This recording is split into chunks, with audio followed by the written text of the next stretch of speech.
10 বছর পর অস্ট্রেলিয়ার বিপক্ষে বক্সিং ডে টেস্ট হেরে গেল টিম ইন্ডিয়া। 2014 সালে MS ধোনির ক্যাপ্টেন্সিতে বক্সিং ডে টেস্ট হয়েছিল draw. 2018-তে boxing day test Virat Kohli ক্যাপ্টেনশিপে team India জিতেছিল। 2021-এ অজিঙ্কা রানের ক্যাপ্টেনশিপে জিতেছিল team India boxing day test, এবং 2024 সালে রোহিত শর্মার ক্যাপ্টেনশিপে বক্সিং ডে টেস্ট হেরে গেল টিম ইন্ডিয়া। 184 রানে টেস্ট ম্যাচ হারলো। 340 চেস করতে গিয়ে 155 রানও অল আউট হয়ে গেল টিম ইন্ডিয়া।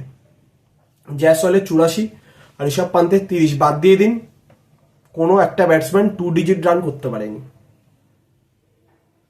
340 রান আমি কালকেই বলেছিলাম, এত 350-এর কাছাকাছি কোনো রান চেস করতে গেলেও রোহিত শর্মা ব্যাট থেকে যদি রান না আসে টিম ইন্ডিয়া জিততে পারবে না। তো সেখানে একটা প্ল্যাটফর্ম সেট করা ছিল, কিন্তু প্রথম 15 ওভার রোহিত এবং জয়সওয়াল ভালো শুরু করেছিল, কিন্তু তারপর রোহিত আউট হয়ে যায় 9 রানে এবং ওই ওভারই KL রাহুল আউট হয়ে যায় 0 রানে। প্যাট কামিন্স এক ওভারে 2টো উইকেট নেয়, তারপর আসে বিরাট, আবার সেই অফ স্টাম্পের বাইরে বল কভার ড্রাইভ মারতে যায়, স্লিপে আউট হয়ে চলে যায় বিরাট কোহলি 5 রানে। প্রথম সেশনে 3 উইকেট চলে যায়। সেকেন্ড সেশনে ঋষভ পান্ত এবং জয়সওয়াল দুর্দান্ত ব্যাটিং করে, কোনো উইকেট যায় না সেকেন্ড সেশনে। থার্ড সেশন স্লো ওভারের যাচ্ছিল কিন্তু অস্ট্রেলিয়ার, তাই প্যাট কামিন্স বুদ্ধি করে দুদিক থেকে স্পিনার লাগিয়ে দেয়, লিওন আর ট্রাভিসেট একটি লুজ বলে মারতে গিয়ে 30 রানে আউট হয়ে যায় পান্ত। সেটাই হয়ে যায় ম্যাচের টার্নিং পয়েন্ট।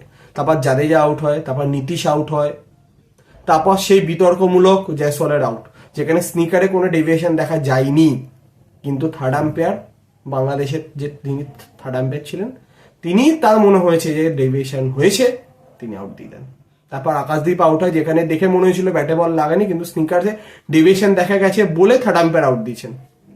তো তারপর বুমরা আউট হয়, তো লাস্টে মোহাম্মদ সিরাজ LBW হয়, তো 155 অল আউট হয়ে যায় টিম ইন্ডিয়া, এবং এই টেস্ট ম্যাচ জিতে নেয় অস্ট্রেলিয়া 184 রানে, এবং বর্ডার গাভাস্কার ট্রফিতে 2-1 ব্যবধানে তারা এগিয়ে গেল। অর্থাৎ অস্ট্রেলিয়া এই বর্ডার গাভাস্কার ট্রফি হারবে না। টিম ইন্ডিয়া সিডনি টেস্ট জিতলে ড্র হতে পারে। তো এই টেস্ট ম্যাচে কারোর জন্য যদি আপনার খারাপ লেগে থাকে সেটা অতি অবশ্যই জসপ্রীত বুমরা। যেভাবে তিনি গোটা 4টে টেস্ট ম্যাচে যেভাবে তিনি খেলেছেন, তিনি ম্যাচটা জেতার ডিজার্ভ করতেন, কিন্তু হলো না। তো অনেকে ভেবেছিলেন রোহিত হয়তো রিটায়ারমেন্ট অ্যানাউন্স করবেন বা কিছু, ক্যাপ্টেন্সি ছাড়বেন বা কিছু এরকম, কিন্তু সেরকম কোনো আপডেট আসেনি। না আসালে উচিত, এরকম সিরিজের মাঝে এরকম এখন যা কন্ডিশন, টিম ইন্ডিয়াকে ফোকাস করতে হবে সিডনি টেস্ট, সেটা জেতার পর ওয়েট করে থাকতে হবে শ্রীলঙ্কা অস্ট্রেলিয়া সিরিজের দিকে, সেখানে কি হয়। তো 2024-এর শেষটা টিম ইন্ডিয়ার জন্য তো ভালো হলোই না। এখন একটাই আশা, 2025-এর প্রথম টেস্ট ম্যাচে যাতে ভারতীয় দল সিডনির মাঠে জিততে পারে। তো সেখানে কিছু টাফ কল টিম ইন্ডিয়ার এন্ডে ব্যাটিং লাইন আপে নিতে হবে, নইলে কিন্তু চাপ আছে, এবং কি হবে না হবে সেটা তো আমরা অবশ্যই আগামী দিনে জানতে পারবো।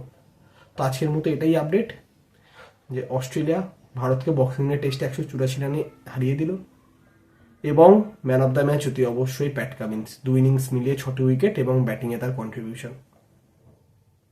তো ভারতীয় টিম 2024 শেষ করলো বক্সিং ডে টেস্ট হেরে। এটাই আশা, যাতে 2025-এর শুরুতে সিডনি টেস্ট যাতে টিম ইন্ডিয়া জিততে পারে। তো এই ছিল বক্সিং ডে টেস্টের বিস্তারিত আপডেট। তো আবার দেখা হবে কোনো নতুন ভিডিওতে।